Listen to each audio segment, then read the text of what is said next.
Salam alaikum, Azoul, bonsoir, comme disait Jamaldine Benchenouf.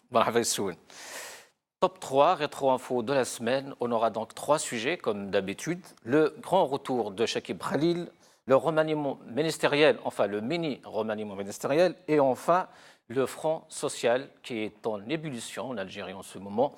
Mais avant tout cela, on va essayer quand même de parler de ce fameux 5e mandat. Une petite vidéo qui vient de tomber, donc une déclaration de Jamal Oueld Abbas, qui, venu ce matin, nous dire que le FLN appelle Bouteflika pour un 5e mandat. Regardons déjà ces images. مدام رئيس خير احنا خير. هذا كله يمشي عند السيد الرئيس مع الوثيقة كذلك يترجاوا ويطلبوا استمرارية في المهمة تاع فخامة الرئيس مثل ما بداها في 99 والكلمة الأخيرة ليه. احنا كحزب التحرير الوطني بصفتي كأمين عام نتحمل المسؤولية نتاعي ونكون الناطق لكل المناضلين والمواطنين اللي عبروا عن الرغبة نتاعهم والأمان نتاعهم باش فخامة رئيس الجمهورية يواصل المهمة نتاعو مع الحزب العتيد العمود الفقري نتاع الدولة هو جبهة التحرير الوطني. Voilà, donc on a vu la vidéo tous ensemble pour un 5e mandat. Pour en parler justement, j'ai le plaisir d'avoir sur le plateau Nazim Taleb, représentant du mouvement Rached. Merci pour l'invitation, bonne journée. Monsieur Sami Osdir, donc le coordinateur du mouvement Ibtikar, bienvenue. Merci pour votre invitation. Bonjour à vos téléspectateurs et bonjour à toute l'Algérie. Merci. On aura avec nous aussi Boukhalifa Ben Mamar qui est en retard. Il va nous rejoindre dans pas longtemps. On va déjà regarder les titres tous ensemble et on revient. Algérie 24. À un an de la présidentielle, Chakib Khalil quitte les Zaouïas pour un pèlerinage universitaire par Aderbal. TSA. Les leçons d'un remaniement par Makhlouf Mhanni. Liberté. Des partis politiques interpellent le gouvernement. L'opposition redoute une explosion sociale. Nazim Taleb, Jamal Oueld Abbas, un 5e mandat. Une surprise? Non, pas du tout. Il est dans son rôle de secrétaire général du parti du FLN, qui est présidé par le président Bouteflika. Donc ce n'est une surprise pour personne. Après ces déclarations fantaisistes sur le fait que l'Algérie est mieux que New York, mieux que la Suède, donc on ne s'attendait pas non plus à quelque chose d'extraordinaire, si ce n'est pour valider l'idée qu'on avait tous qu'ils étaient sur la voie d'un 5e mandat. Donc il n'y a pas de surprise là-dessus. Oui, mais ce même personnage, justement, n'arrêtait pas de nier cette information, cette initiative, depuis maintenant des mois. Non, il n'a pas nié. Il a juste dit qu'il n'y avait pas de position qui était prise. C'est-à-dire que quand on lui disait est-ce que vous soutenez Bouteflika ou est-ce que Bouteflika va se présenter à un 5e mandat, il disait l'heure n'est pas encore venue de parler de ça. Il n'y avait pas une décision qui était prise. Mais là, apparemment, il y a une décision qui a été prise au niveau du parti pour un 5e mandat de Bouteflika. Monsieur Osdir, on a eu même un député qui a été traduit devant une commission d'enquête par rapport à ce genre de déclaration. Une commission de discipline. Et un sénateur aussi. Tout à fait. Eh bien, écoutez, d'abord 5e mandat, puisqu'on parle du 5e mandat, Oueld Abbas a été dit un peu tout et n'importe quoi depuis longtemps. Donc, c'est pas tant la déclaration de Oueld Abbas en lui-même, c'est ce qu'elle représente. Il reste quand même le porte-parole du régime. C'est pour ça que j'y arrive. Ce n'est pas lui, intuité personné, qui pose question, mais c'est effectivement le FLN, qui est le bras armé aujourd'hui du pouvoir. Hein. C'est le parti du FLN, ce n'est pas le FLN. Hein. Le FLN, c'est une notion historique. Hein. C'est avant 62, donc 54-62. Mais aujourd'hui, effectivement, c'est le parti du FLN qui est, je dirais, le bras armé, effectivement, et on se prépare aux grandes manœuvres. Parce que moi, je crois que la question, c'est même pas celle du 5e mandat. La question, et pour moi, est encore beaucoup plus radicale. C'est de savoir est-ce que ce régime, ce système peut perdurer? Est-ce que sa logique peut perdurer? Je vous répondrai éminemment non, mais ce n'est pas juste parce que c'est pas juste une opinion personnelle, c'est parce qu'aujourd'hui le système a failli.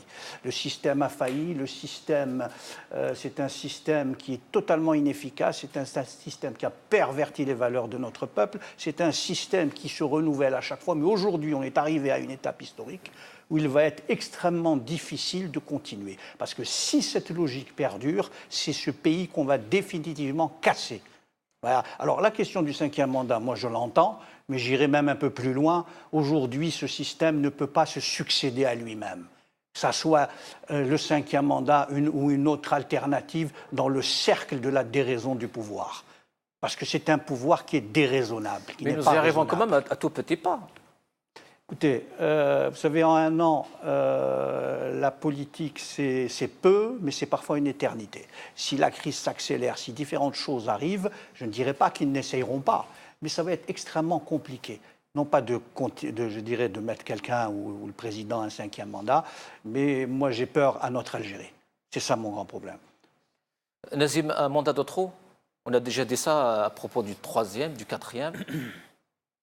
Non, le fait, soyons, je l'ai dit lors de la séance précédente, j'étais sur votre plateau mardi ou mercredi, je ne me rappelle plus. Le fait que Bouteflika arrive à se faire réélire dans une année, c'est fort possible. Encore une fois, les raisons sont multiples. Une société civile qui est absente, elle n'est pas puissante. Il reste quand même un matelas financier qui n'est pas négligeable, même s'il y a une crise qui aujourd'hui s'installe. C'est une crise profonde. Donc il y a plusieurs facteurs qui font que, à mon avis, le 5e mandat, si bien sûr il est toujours en vie, notre président, arrivera à se faire élire pour un 5e mandat. La question est de savoir effectivement, est-ce que c'est le mandat de trop?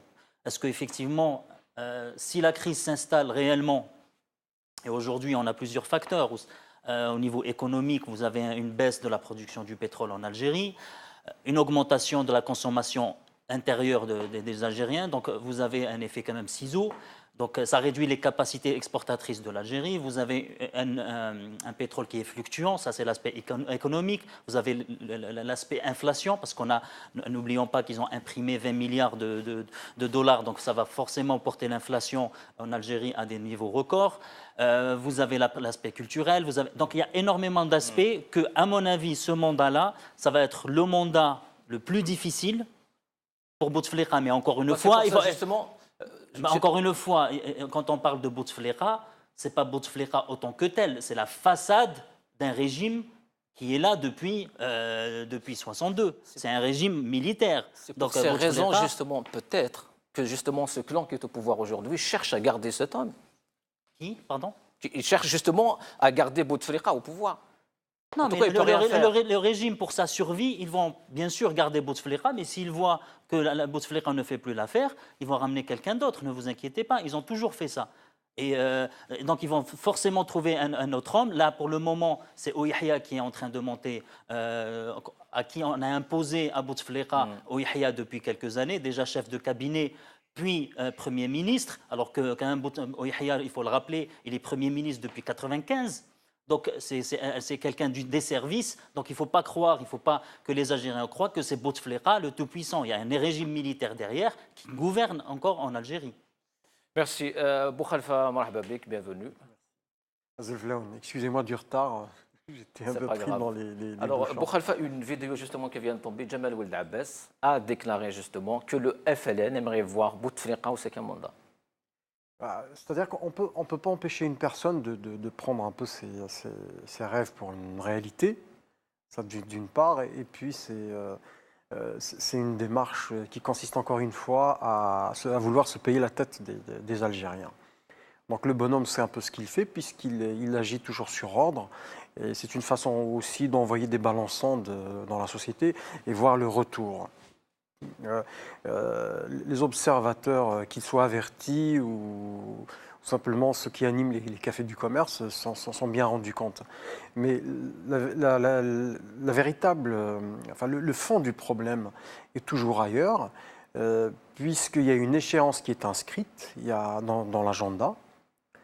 il faut bien trouver un remplaçant pas au régime, parce que le régime se renouvelle de toute façon, mais il faut bien trouver pas forcément un remplaçant, mais une personne qui puisse gérer cette transition. Parce que la personne qui va arriver peut-être après Bouteflika, ça veut dire avec la dimension du bonhomme, donc ça va être un peu délicat et même problématique pour trouver un remplaçant de cet acabit. Mais il se borne aujourd'hui à trouver quelqu'un qui va gérer cette période de transition. Le temps qu'il y ait une embellie du marché pétrolier pour qu'ils puissent sauver un peu leur tête, et d'autre part, anesthésier un peu la société avec... Pourquoi on peut parler d'une période de transition? Eux, ils ne veulent même pas entendre ce mot. Non, bien sûr, ils éludent le fond de la question, mais c'est ce qu'ils vivent de toute façon, d'une façon ou d'une autre, parce que le pouvoir réel a besoin de gagner du temps. Le pouvoir réel en Algérie reste toujours l'armée. Donc ça, il faut toujours partir de ce postulat.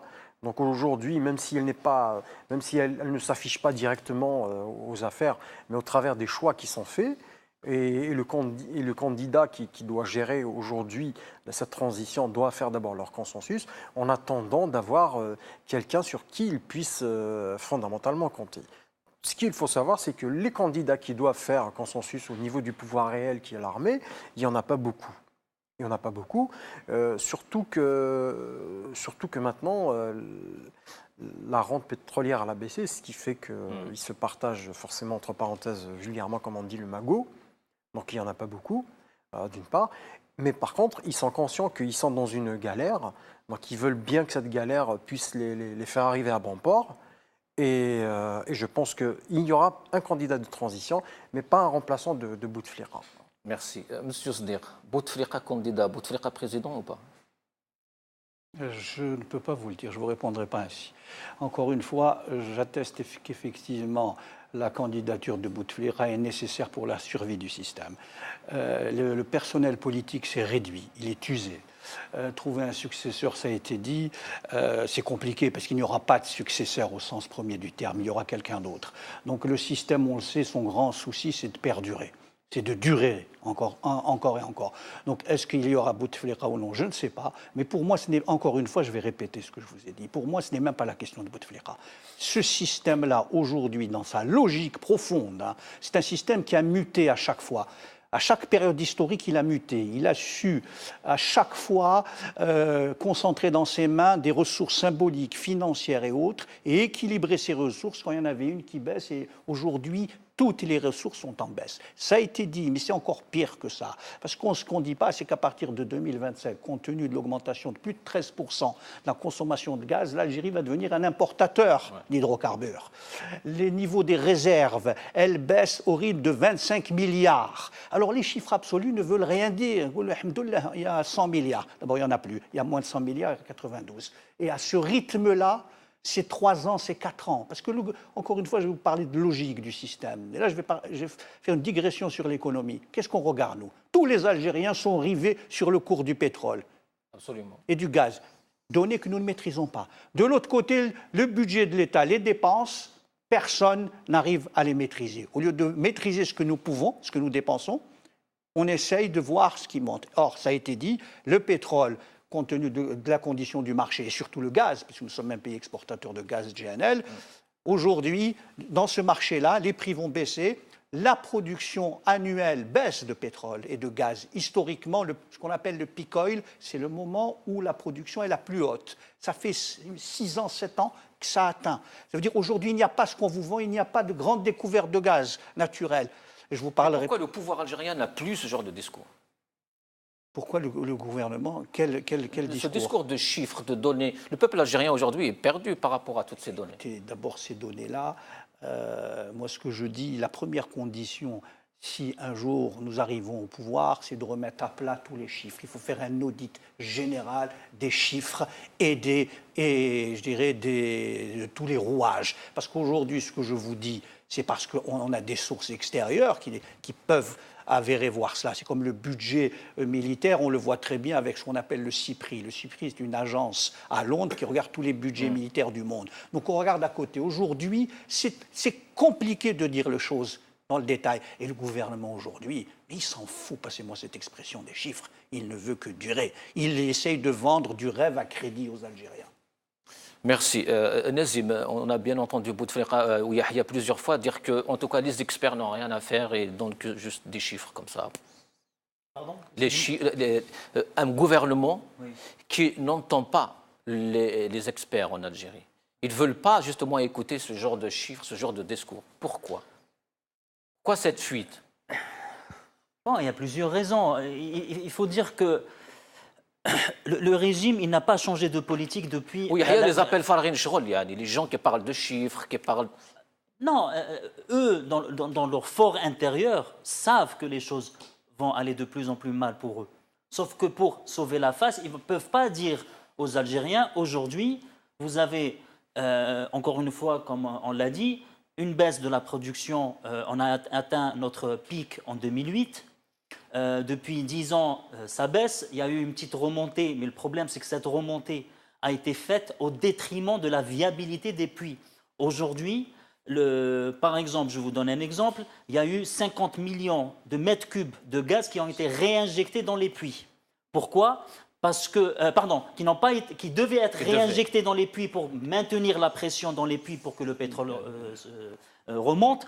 Ce gaz qui devait être réinjecté a été exporté pour honorer nos contrats. D'accord? Donc, aujourd'hui, et depuis 2012-2013, vous avez les grandes compagnies qui se sont désengagées déjà du marché algérien. BP en est l'illustration, c'est-à-dire que les découvertes ne se font pas au rythme qu'on le souhaite. Donc, encore une fois, là, vous avez une production qui est en baisse. Vous avez un effet ciseau, comme on vient de le dire, c'est que vous avez une augmentation interne qui augmente. C'est normal.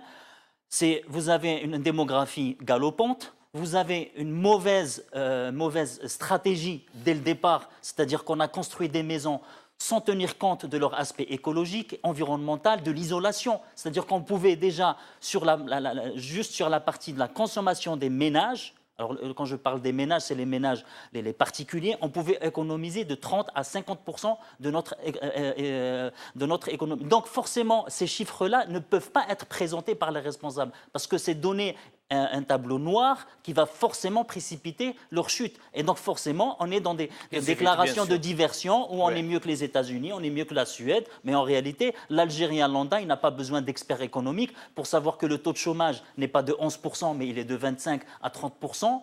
Et encore chez les jeunes, peut-être que c'est encore plus. Il sait très bien que son niveau de vie, 50% des Algériens vivent en dessous du seuil de pauvreté. Il n'a pas besoin d'experts pour voir la réalité des choses. Heureusement, Monsieur Oussedir, vous voulez rajouter quelque chose? Oui, je veux rajouter quelque chose. Vous avez dit pourquoi ils ne tiennent pas compte des experts.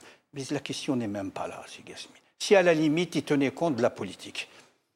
Parce que le problème, il est d'abord politique. Soyons sérieux 2 minutes. Il s'agit d'abord d'un problème politique. Revenons aux choses, parlons. Il n'y a ni stratégie, il n'y a ni vision, ni perspective. La seule perspective, c'est de durer encore 6 mois. Je vais vous donner un exemple qui, pour moi, illustre un peu tout ça, cette incurie. Quand vous voyez des pays voisins qui programment des ports sur 10 ans, qui les construisent, il y a une commission, vous voyez que c'est ça un pays qui a une stratégie. Mais ça, je la prends pas. Je veux dire au premier degré. Quant à la politique, ça fait longtemps qu'elle ne fait plus partie des préoccupations de nos politiques et de notre société. Elle a été évacuée. C'est pire encore que ce que vous dites. Merci. Boukhalifa Ould Abbas, justement, dans sa déclaration, dit que nous demandons au président de briguer un 5e mandat, mais là, c'est à lui seul de décider de l'accepter ou pas. Ils veulent nous dire que Bouteflika parle, prend des décisions? Oui, c'est dans la continuité de la nature même des gens qui travaillent pour le système, qui ont choisi leur camp. Il est dans son rôle, ça ne m'étonne pas. Mais encore une fois, mais par contre, c'est un message à double niveau. Puisqu'il y a un phénomène de clientélisme chez nous, donc depuis 1999, la partie gérée par Bouteflika, la partie clientèle qui n'est pas la même que celle d'avant 1999, et je pense que même dans la séquence historique qui va succéder à Bouteflika, donc il y aura un autre type de clientèle. Djemal Ould Abbas incarne cette clientèle, donc il leur dit en subliminal comme ça. Donc il va falloir quand même soutenir, pas forcément le personnage, mais soutenir la logique qui vous a permis depuis 99 de vous enrichir déjà, d'enrichir vos portefeuilles par effet de prédation. Donc il est sur ce message et il est bien dans son rôle. Mais indépendamment de cela, Jamal Ould Abbas n'incarne pas un centre de décision. Donc ce n'est même pas de l'ordre du pion, puisque le pouvoir réel est toujours ailleurs. Le pouvoir toujours est ailleurs. Donc ce n'est qu'un fusible qui va sauter comme l'a été le Dalabki avant lui. Voilà, je n'ose pas dire le nom. Voilà. Donc je suis saisi d'une forme d'amnésie sélective par moment. Mais je pense qu'il est dans son rôle. Et il ne faut pas s'attarder sur ça. Le pouvoir réel, ce qui est important, c'est de voir et de voir le positionnement de l'armée par rapport à tel ou tel. Est-ce qu'on a des indicateurs sur le positionnement de l'armée quant à une éventuelle candidature de Bouteflika? Ça, jusqu'à présent, Aucun signe. rien n'a filtré. À partir du moment où on a des indicateurs dans ce sens-là, je pense que la société civile devrait s'organiser, se faire entendre, mais là c'est un autre débat. Ah ben justement, la société civile et M. Sder justement qui a représenté ces Ibtikar, vous avez lancé une initiative pour une candidature, je pense. Alors oui, pour une organisation, pour une architecture de la transition, c'est ça qui est important. Tout le monde parle d'une candidature unique, pourquoi pas? Mais je crois que c'est le bout d'un processus, ce n'est pas le début d'un processus que de désigner quelqu'un. Ça veut dire que nous, ce qu'on dit aujourd'hui, d'abord, on va prendre appui, et permettez-moi de le dire ainsi, sur effectivement le discours du président de la République le 19 mars. Qu'est-ce qu'il dit dans son message?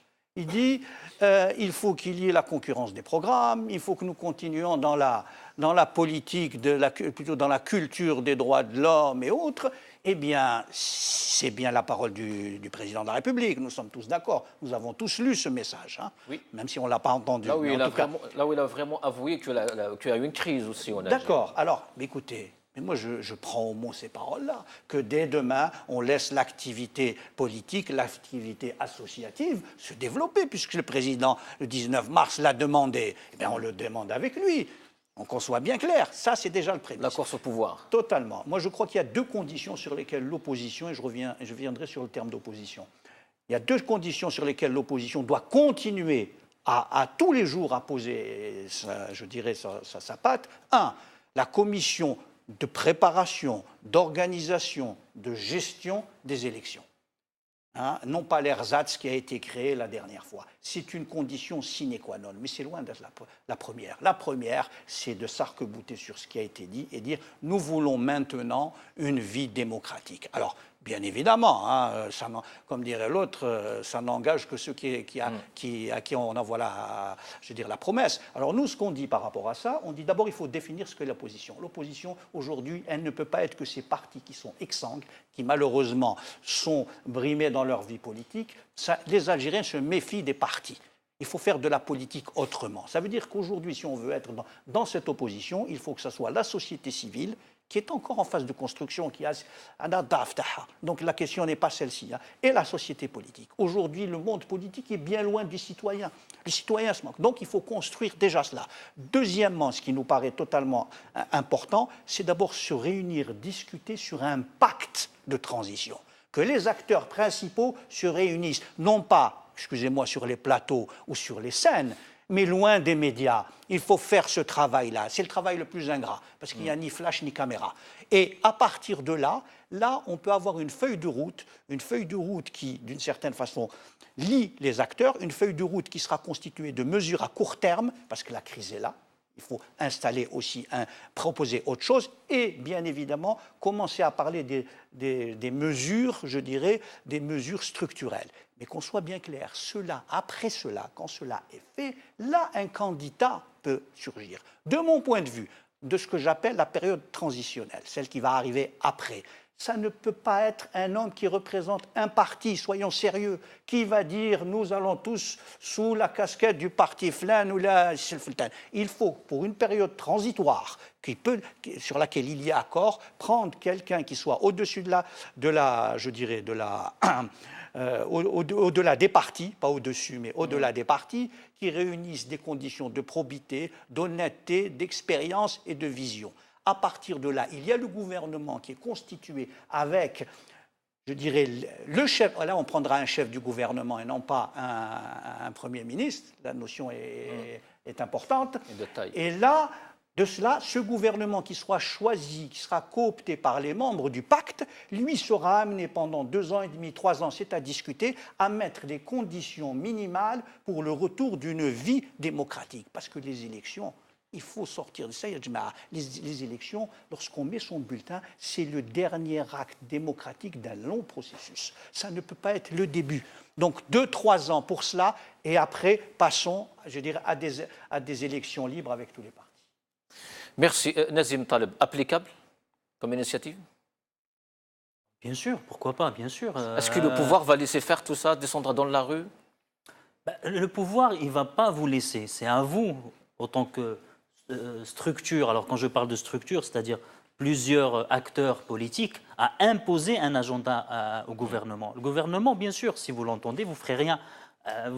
Des gens qui sont issus de ce régime, à qui on n'a pas donné de parti. Rosalie en est l'exemple. Donc ne croyez pas que lui, il va vous ouvrir les portes pour que vous ayez... C'est à nous, acteurs politiques, au-delà de notre appartenance à un parti ou à un mouvement, effectivement de s'attabler, de s'accorder sur une plateforme commune qui, au-delà de nos idéologies, c'est-à-dire qu'on s'accorde sur un minimum, une démocratie, une période de transition. Quand on parle de période de transition, il faut être sérieux par rapport à une période de transition. C'est la plus difficile. Ce n'est pas quand le régime il tombe. La période de transition, parce que quand on va dans le détail, la période de transition implique une transition au niveau des services de l'ordre.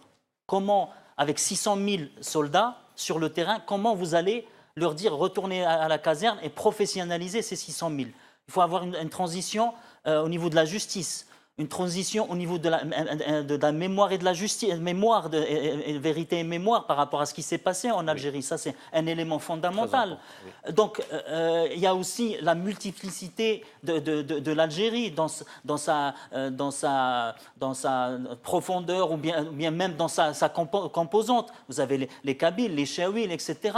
Il faut aussi parler de ça. L'Algérie est grand comme un continent. Est-ce qu'il faut avoir une centralité de la décision ou est-ce qu'il faut une certaine autonomie par rapport aux régions? Donc tout ça, bien sûr, est nécessaire. Mais encore une fois, c'est à nous de construire cette société civile. C'est à nous de s'impliquer, de faire des formations, des séminaires, effectivement des rencontres entre nous, pondre justement cette plateforme qui nous unit et effectivement la dispatcher. C'est comme un petit peu 1944 où il y avait le Ahbab al-Bayan, vous aviez le Jamaat al-Ulama, le Messali et Farhat Abbas, etc. Et ils ont fait une annonce et après ils se sont propagés à travers le territoire pour expliquer leur démarche. Et c'est ça qu'il faut qu'on fasse. Et quand vous avez, comme l'Ahbab al-Bayan, 500 000 adhérents à votre projet, là, vous pouvez imposer au gouvernement votre agenda. Là vient de s'esquisser sur votre plateau quelques mesures sur ce pacte de transition, qui est la clé. Encore une fois, ce n'est pas un candidat unique.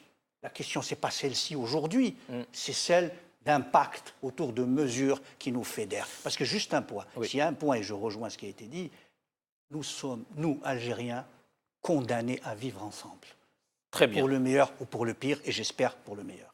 J'espère aussi, Boukhalifa, toujours dans le même sens, je vais citer quelques déclarations de nos leaders politiques. Louisa Hannoun dit hier, elle s'adresse de nouveau à Bouteflika, soit la constituante, soit la révolution. Le RCD interpelle Ouyahia justement sur la Banque d'Algérie et le Front social. Ultime session du Majlis Choura MSP aussi, Boujarra Sultani et pareil. Ils interpellent Ouyahia sur la situation et qu'il faut aller justement vers un consensus. Abouira, le FFS, il a déclaré qu'il faut justement aller dans un ouragan populaire si la situation n'est pas réglée?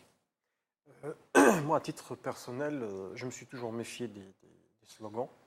Ils ont tous été galvaudés, donc complètement vidés de leur sens. Moi, je formulerai les choses de façon très abrupte et très simple. Moi, j'incite les gens de ma génération à opérer une insurrection démocratique dans les appareils politiques dans lesquels ils se trouvent, donc y compris dans les partis que vous avez cités, parce que cette Mais génération... est-ce que les Algériens, justement, Oui. excusez-moi, se trouvent justement dans les partis? Non, Il y a un problème de militantisme non, aujourd'hui. non, mais ce n'est pas qu'un problème de militantisme, parce qu'il y a une lame de fond qui traverse la société, dans le sens où il y a des dynamiques citoyennes qui échappent complètement au contrôle du pouvoir. Donc vous avez le festival Racontar en Kabylie qui depuis 14 ans, ça va être sa 15e année cette Oui. année, donc il persiste, il résiste sans le moindre centime venant de l'État. D'une C'est part. pour ça que beaucoup d'observateurs, justement, disent que si une révolution peut, je ne sais pas, exploser en Algérie, ça pourrait être culturel. Non, mais pas du Mais tout. dans le politique, ce n'est pas du tout la même chose. Non, mais je pense que les Algériens, dans leur immense majorité, ont payé un lourd tribut pendant la décennie noire. Donc ils ne sont pas prêts de l'oublier. Et puis ils ne veulent pas être les dindons de la farce. Ils ne voudront pas être les dindons de la farce pour la deuxième fois. Donc moi, je reprends encore mon leitmotiv, c'est qu'il faudrait qu'il y ait une insurrection démocratique dans ces appareils politiques. C'est-à-dire qu'il faut qu'il y ait une rupture par rapport à ce qui a été fait jusqu'à présent. Donc on ne peut plus être en position de quémander du pouvoir quelque chose qui est censé être arraché par des luttes. On crée le rapport de force dans ce sens-là. La posture de Louise Ahnoun, moi je ne peux pas la commenter parce qu'elle n'incarne pas à elle seule un rapport de force. D'une part, si elle se présente demain aux élections, en termes même de sociologie électorale, ça ne représente pas grand-chose. Mais à partir du moment où les dynamiques qui sont extra cadre géré par le système et ses sous-traitants, parce qu'aujourd'hui, le drame que nous vivons, c'est que la plupart des partis politiques, qu'ils soient islamistes, qu'ils soient des démocrates autoproclamés ou se positionnant dans ce genre de famille, se retrouvent de facto des alliés objectifs du système, parce qu'ils font perdurer, parce qu'ils ne poussent pas les murs du cadre pour sortir de ce cadre-là. Ils ne sont plus des forces de proposition depuis longtemps. Ils ont déserté le terrain pédagogique de la formation, d'une part. Et moi, je dirais qu'il n'y aura pas de retour de fonctionnement démocratique ni rétablissement des libertés individuelles et fondamentales, puisqu'on a eu une illusion de fonctionnement comme ça. Donc je pense que le gros combat dans ce sens-là est à ses premiers balbutiements. Pourquoi ? Parce que ce qui fait la force du combat démocratique, c'est une presse libre, c'est les libertés fondamentales et publiques, le droit de se réunir, de s'organiser, d'organiser des choses, ne plus être tributaire de la décision du chef de daïra pour faire une petite conférence qui prend tout de suite des allures de complot de la main étrangère. Non. C'est-à-dire que le drame chez nous, c'est le pouvoir qui a l'agenda. Merci. Donc il faut inverser les rôles dans cette optique. Monsieur Sdekhamou. Un mot important vient d'être prononcé par monsieur, c'est celui de citoyenneté. Vous savez, Ibtikar est un mouvement citoyen et politique. Pourquoi ? Parce que la démarche vient d'être explicitée et je pense qu'on partage beaucoup de valeurs qui viennent d'être dites autour de cette table-là. Parce qu'effectivement, pour nous, la citoyenneté, c'est un premier pas vers je dirais, la politique. Nous sommes aujourd'hui dans un pays où il y a ce que j'appellerais l'individualisme de masse. Ça veut dire, dès que vous commencez à intéresser l'Algérien à ce qui se passe juste derrière la porte de chez lui, il va commencer à s'engager. Pas en politique peut-être au début, ce n'est pas grave, ni chez Ibtikar, allez ailleurs, mais engagez-vous dans la vie de la cité, parce que c'est un premier pas très important, et là vous commencez à vous rendre compte que votre vie est dépendante de votre voisin, et que les problèmes qui vous sont posés ne sont pas juste des problèmes qu'on résout facilement, parce que ça remonte à l'administration, ça remonte plus haut, et on comprend très bien que la citoyenneté amène à la politique, et c'est ça, ce déclic qui va faire sortir l'Algérien de sa position de dominé et d'inactif. Merci. On va passer au deuxième sujet, le petit remaniement ministériel. Donc, vous avez tous vu la petite liste de 4 ministres qui ont été donc touchés. On s'attendait quand même à ce qu'on touche aux ministères qui vivaient un désordre total, dont par exemple la médecine, le travail, mais on n'a pas touché à tout ça. On a touché à des petits ministères, sport, Nazim. Je crois qu'il ne faut pas accorder plus d'importance à ce sujet. Encore une fois, c'est un petit toilettage. Ça répond à des pressions claniques. Pas plus que ça, je veux dire, ça ne va pas Donc on a changer fait non exprès plus. de ne pas toucher à Ben Rabrid. C'est quand même qu'il y a un secteur je veux dire, encore une fois, l'équation, elle est simple. Je crois qu'elle a été dite, et moi je l'ai dit la semaine dernière sur votre plateau. Le problème, ce n'est pas dans le changement des ministres. Bouteflika, il a connu à peu près 700 ministres. C'est vrai. Donc, est-ce que ça a changé quelque chose au quotidien de l'Algérien? Si on ne touche pas au point sensible, c'est le mode de gouvernance de l'Algérie qui, aujourd'hui, reste la colonne vertébrale. Quand il disait c'est le FLN, non, monsieur. La colonne vertébrale dans un État normalement constitué, c'est le peuple. Mais en Algérie, la colonne vertébrale, ça reste l'armée et les services. D'accord? Donc, il y aura 700, 800, 1000 ministres. Ça changera strictement rien en Algérie. D'où la question, justement, Boukhalifa. Pourquoi alors ce changement? Si ce n'est pas pour changer. Et surtout 4 ministres. En fait, vous savez, des fois, vous pouvez être allergique à quelque chose, donc vous éternuez. Donc, à peu près, c'est ce qui se passe au niveau du pouvoir. Et puis, il ne faut pas oublier aussi, c'est qu'il y a un système de... On est dans un système de récompense, au fait. Donc, quand on a des affidés, quand on a des gens à qui on doit renvoyer l'ascenseur parce qu'ils ont fait campagne électorale, ce qu'il ne faut pas oublier, c'est que ceux qui ont été remerciés... Je suis désolé, mais... Non, ceux qui ont été remerciés ont été des fidèles. Justement. Enfin, ils ont fait campagne sur les 2 derniers mandats. Donc, à peu près, le système estime que la récompense à hauteur du service rendu a été atteinte. Donc, il est temps un peu de récompenser les autres, mais pas plus, pas moins. Puisque d'abord le remaniement n'a pas touché les postes régaliens. On n'a pas touché au ministère de la Défense, on n'a pas touché au ministère de l'Intérieur, ni au ministère des Affaires étrangères. On sait très bien que de toute façon, chez nous, les ministres reçoivent bien leur ligne. La ligne de conduite est dictée ailleurs, le centre de décision est ailleurs. Donc, si vous voulez, on peut débattre du problème des institutions. Donc, il faut faire cette dichotomie entre les institutions et le pouvoir. Donc, chez nous, les institutions ne sont pas au service du peuple.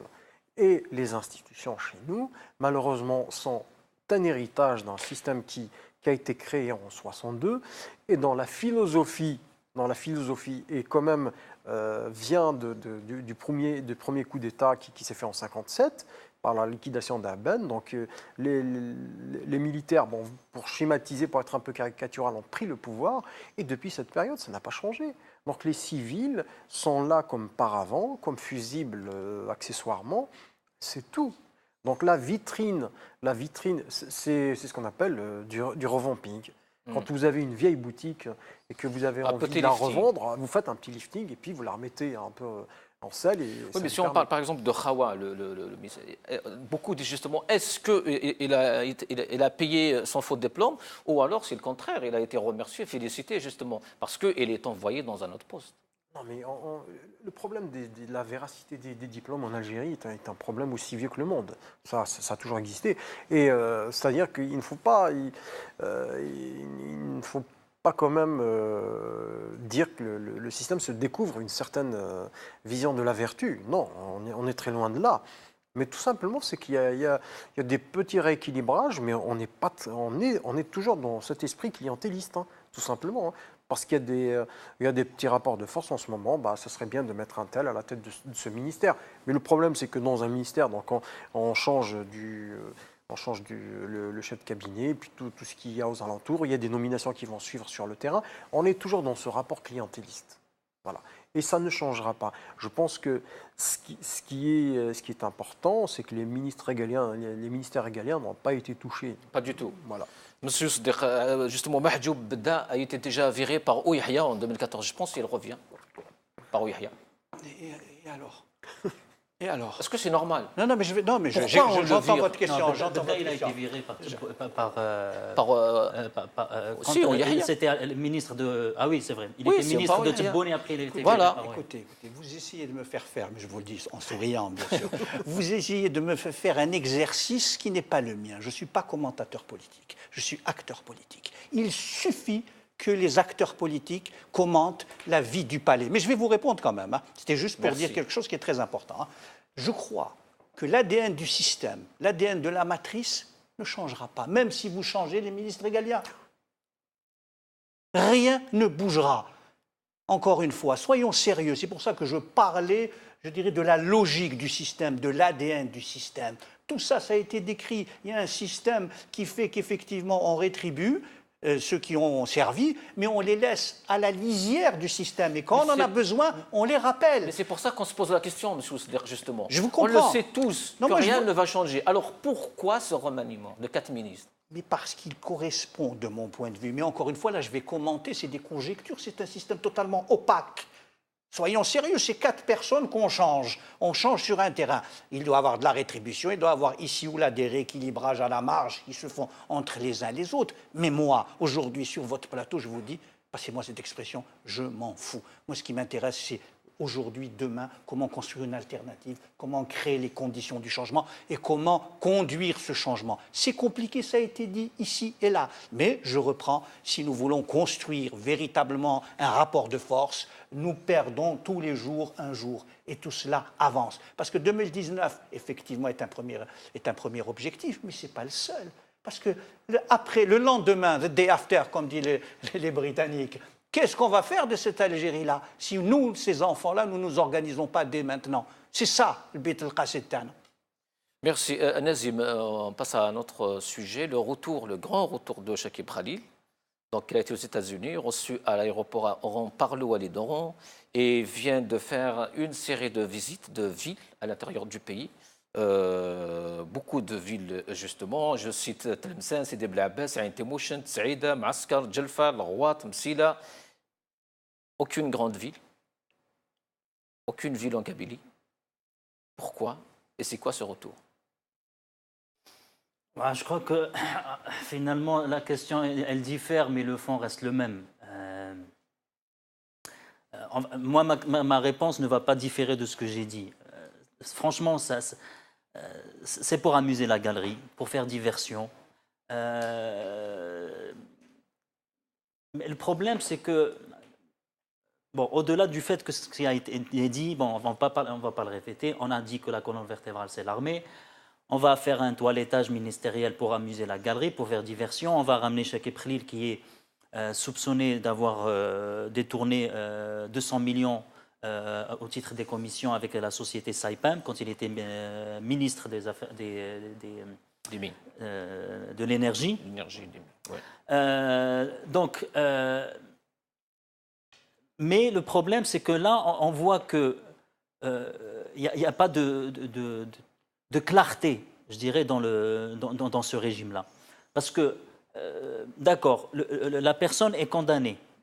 Au moins, ayez un petit peu la pudeur de le cacher. Il était aux États-Unis. Oui, mais Ouihaya a dit ouvertement à la radio, dans une radio algérienne, que ce monsieur a été lavé par la justice algérienne. Non, il n'a pas été lavé par la justice Oui, aérienne. rien, Mais ça peu importe, c'est pas important. Voilà. Il n'a pas été lavé par la justice aérienne. Il y a eu un mandat d'arrêt qui a été prononcé par un juge. Ce mandat d'arrêt, soi-disant, il y a un vice de procédure. Le juge, 3 mois après, il a été viré. La justice ne l'a pas innocenté. C'est juste le mandat d'arrêt où il y a eu un vice de forme. Bon, ça, c'est pas le problème. Le problème, c'est qu'on ne sait pas exactement où ce régime va mener l'Algérie. Donc, en fait, on a des déclarations fantaisistes, on a des gens qui sont soupçonnés d'être corrompus, qui sont en train de faire la tournée des Zaouïas. Moi, personnellement, je ne vois pas, mis à part faire de la diversion, la logique derrière tout ça. Voilà, tout simplement. Merci. Abou Khalfa, sur le retour de Chakib Khalil, après les Zaouïas, maintenant c'est les universités, c'est les grandes villes, c'est les hôtels. Bon, en fait, L'argent, le financement, d'où vient, comment? Oui, mais c'est un non-événement, de toute façon. C'est un événement, c'est un non-événement. Donc on essaie de remettre un peu en selle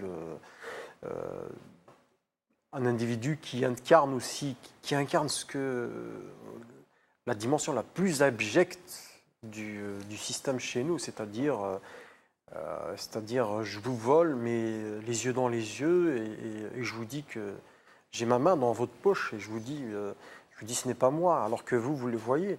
Mais encore une fois, c'est un non-événement qui va passer inaperçu, comme il a tenté il y a 1 an et demi de ça de le faire. Mais par contre, ce qui est bien dans ce type c'est que c'est des événements qui poussent les Algériens quand même aussi à se poser des questions sur la nature et la solidité du pouvoir réel. C'est-à-dire que l'Algérien lambda est capable d'interpréter et de se dire que si le régime a un recours à de tels subterfuges, c'est qu'il ne lui reste pas grand-chose.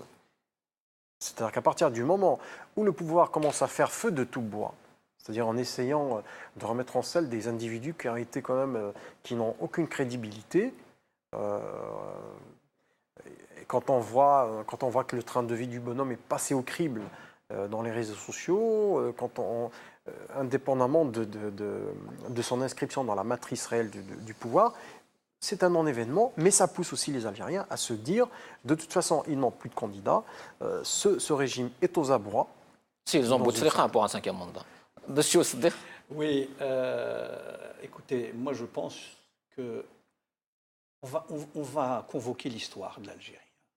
Moi, ce que j'en sais, entre autres, c'est qu'à chaque fois, le président élu ou proclamé, qu'importe, c'est les mêmes, a été, je dirais, sorti du chapeau. Quand Chadli est arrivé, on disait c'était soit M. Yahyaoui, soit M.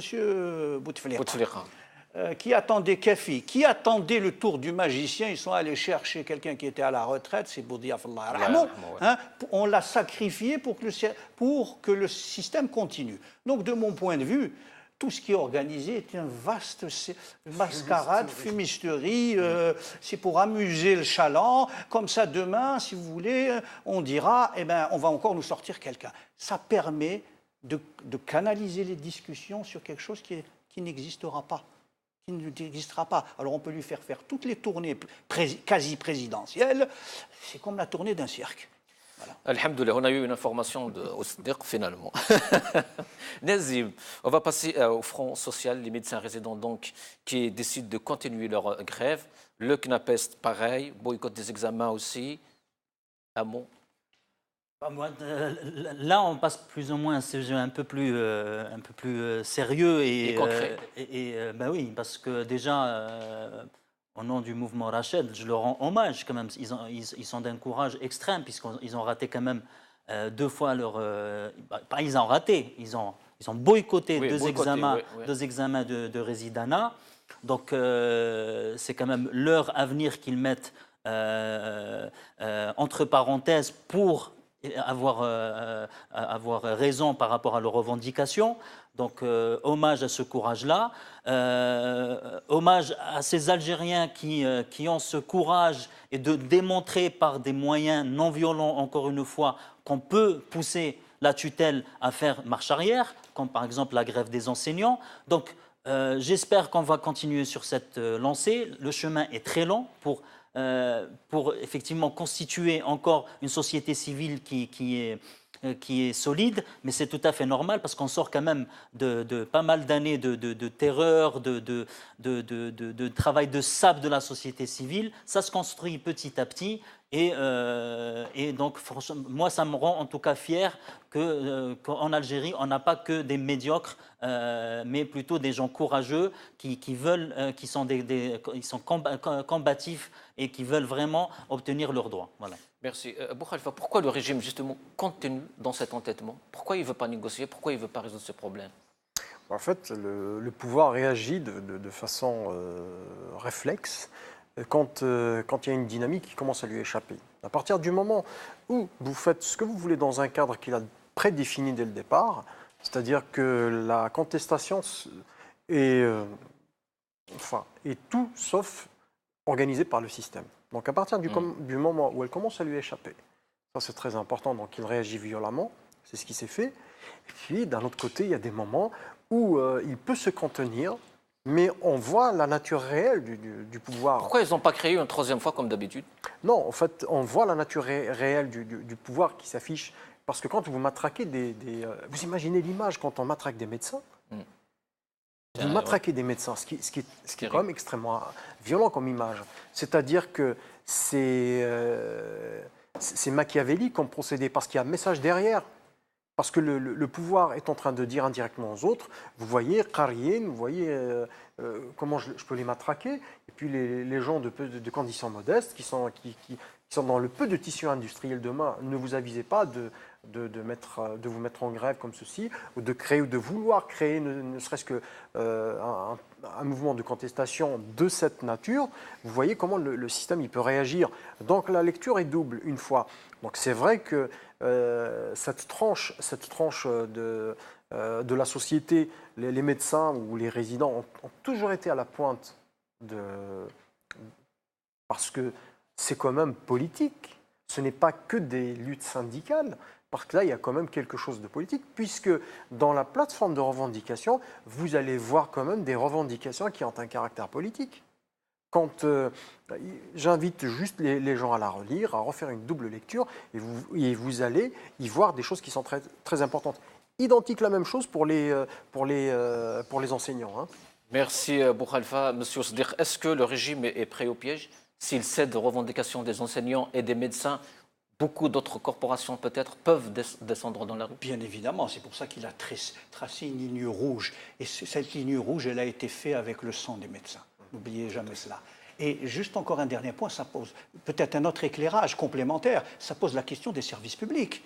L'école, la médecine, il y a les résidents, les internes et les spécialistes dont on ne parle pas. Donc on a un gros problème de gestion. Regardez, les budgets de fonctionnement de l'État sont colossaux pour ce domaine. Il y a une inefficacité de l'État qui est criante. Donc il détruit les richesses, il pourchasse l'intelligence et il a peur de l'Algérien. Merci, nous arrivons à la fin de cette émission. Merci Nazim Taleb, merci. Oui. Juste un mot, ça c'est important. Aujourd'hui, c'est quand même l'hommage à Ali Msili. C'est vrai. Donc, je saisis cette occasion parce que j'ai repris, si vous me permettez, peut-être 15 secondes. La lettre avant de mourir, Ali Msili, ça résume la situation algérienne. Il dit « Je meurs sous des balles algériennes pour avoir aimé l'Algérie. Je meurs seul dans un pays d'indifférence et de racisme. Je meurs pour avoir vu mourir l'Algérie au lendemain même de sa naissance et pour avoir vu bâillonner l'un des peuples de la terre qui a payé le plus lourd tribut pour affirmer son droit à l'existence. » Un dernier mot sur Ali Msili? Oui, j'étais arrivé en retard parce que... Justement, l'hommage était quand même assez émouvant. C'est toujours délicat. On est toujours dans un compte qui n'est pas soldé, et avec la France et avec l'Algérie, puisqu'il y a les deux raisons d'État. Il y a la raison d'État des deux pays qui a primé dans ce rapport de... On voit Ali Msili sur les images là. Voilà, donc quelque chose qui s'est fait au détriment du combat de toute l'Algérie démocratique. Et ça reste quand même un exemple à méditer. Et tant que ce déni de justice n'ira pas jusqu'au bout, c'est une blessure mémorielle qui sera toujours béante.